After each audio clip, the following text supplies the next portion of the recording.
everybody, welcome back. My name is Abby. I'm with Fitness is Medicine. Today we're going to do another great strength training workout that you can do in your home with very minimal equipment, minimal space. I'm just in this small room here, and easy to follow directions. Come into these workouts warmed up and ready to move. 5 to 10 minutes of a cardio workout just to get your heart rate up a little bit, get your muscles and joints warmed up for movement, and your mindset ready for movement. Okay, today we're going to need a band or a tube that's set in a higher location. So I looped mine over a door. If you have a higher situation where you can put it over, maybe a banister and sit on a ball or something, that's a great idea. But I don't have the high ceilings here. And a kettlebell, and I think that's it. Oh, and just some sort of a playground ball, nothing fancy, just a ball. If you don't have a ball, you can use a pillow, a throw pillow, something like that. Okay, let's get started. We're gonna start with a lat pull down. Your lats, or your latissimus dorsi, are your big muscles in your back, and we're going to pull down to work on them. So I'm going to sit on the ground. Like I said, if you have a higher banister or something you can loop around, you can sit on a ball or a chair or be on one knee. Importantly though, sit up tall, shoulders down and back. You're gonna pull that band to your armpits, really squeezing those shoulder blades down and back. Take a breath before you start. Breathe out as you pull down. Keep those shoulders down away from your ears.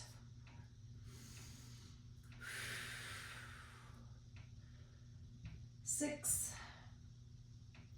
7, keep breathing, tummy nice and tight. 2 more. And 10. All right, good. Now, ways to make that harder are you can loop a couple more bands through there, or you can kind of double the band up. You can also sit a little bit further back. Different ways to make that harder. In order to make bands easier, move closer, make that, you can always go lighter on the band, things like that. Okay, next we're gonna grab this kettlebell. If you don't have a kettlebell, you can just use a dumbbell or like a jug of water or something like that. Now, importantly with squats, shoulders down and back, I want you to think about sitting your hips back, putting your weight in your heels, keeping those knees right over your ankles. That sitting your hips back is the important part here. And then at the bottom, think about squeezing your glutes to push yourself back up.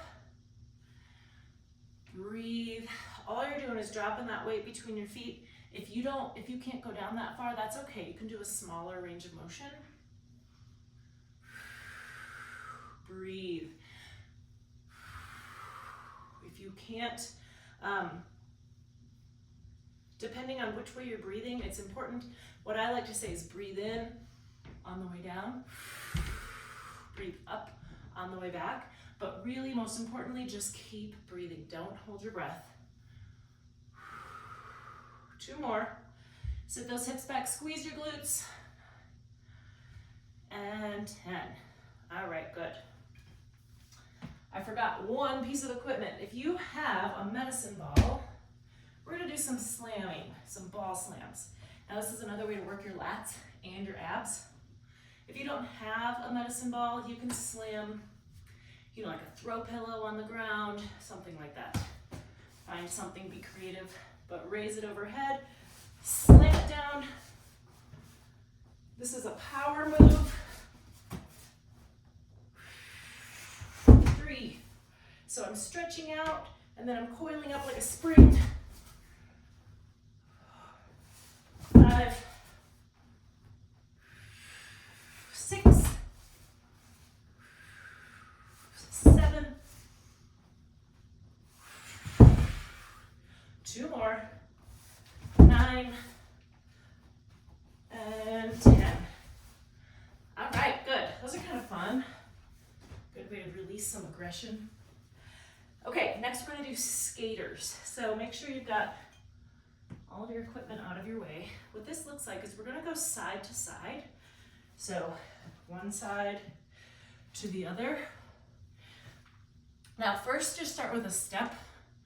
Stay low. So we're working those legs, working some lateral movement here, and then if you can, add a little hop.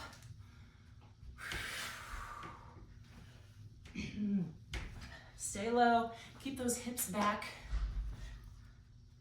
Also, with all of my exercises, I say, with all of your exercises, really work on keeping that core nice and tight. Breathe and rest. Okay, good. If you're getting the hang of it, challenge yourself to hop a little further. It's good for that balance. So you're working on lateral movement and stabilizing in that motion. Okay, now we're gonna do some balance. I want you to try to stand on one foot. If that's not happening, you can try a tandem stance or even a little bit of a staggered stance. Make sure you're somewhere safe. You can either put your back to the wall or stand next to something sturdy, maybe your kitchen counter. We're gonna try some ball circles. So pick your stance. Just take that ball or pillow or whatever you have. We're gonna go around in a big circle. We're gonna frame your face. Make sure you're standing tall in that hip. We don't want you to kind of slouch out to the side. If you find yourself doing that, really think consciously about keeping that hip nice and stable. Okay, now we're gonna switch feet. If you're in a tandem stance, just switch which one's forward. Keep going the same direction. Breathe during balance. Find a spot to focus on if you're needing that. Also, keeping that tummy nice and tight centers everything. So you're working your body here, kind of throwing your balance off your upper body while your lower body has to maintain stability. So connect that with your core. And rest. Okay, next time through, go the opposite direction. And then on your third time through, go one direction and then your opposite foot, go the other. All right, really focus on trying to change that up. It does change it, you'll notice. Okay, we're gonna end on the floor, on your back. Now, if you're not able to get up and down off the floor, you can do this on your bed, maybe on the side of your sofa. There's different ways to get this done. Now, we're gonna do bicycle abs. So start with your knees bent. Think about flattening your back and trying to maintain that. You're trying to keep your flat back touching the ground. Now, put one leg out, and you're just gonna kind of switch them. Now, if this is either too difficult or your back is hurting, you can keep your knees a little more bent, and that helps decrease that lever, shortens that lever. Nice and slowly. You can also put one down. That helps really work on keeping that. Keep your breath flowing here. And rest. Okay, good. Okay, go through these one or two more times. Add a little cardio in between. Get that heart rate up. Keep your calorie burn going. Follow with a good cool down and stretch. If you have any questions or need any modifications, please feel free to reach out privately or leave a message in the comments. Otherwise, we will see you next time. Have a great workout, everybody.